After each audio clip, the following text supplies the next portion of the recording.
खबर शामिल करते हैं जिला सांगड़ से।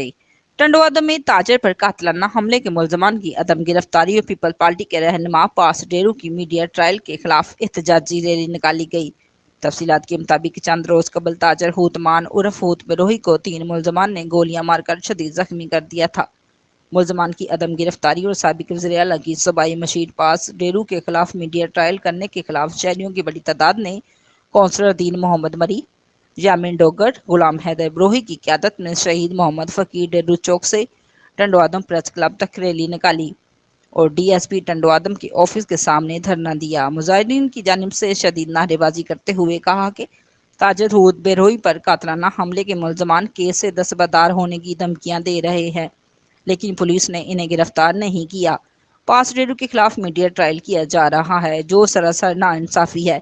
उन्होंने मुतालबा करते हुए कहा कि मुलजमान को गिरफ्तार किया जाए, बसूरत दीगर एहतजाज का दायरा वसी किया जाएगा। SHO सिटी इम्तियाज खावर ने मुजाहिरीन के पास पहुंचकर मुलजमान को गिरफ्तार करने की यकीन दहानी कराई। Report Amran Abbasi, DNA news, जिला सांगड़।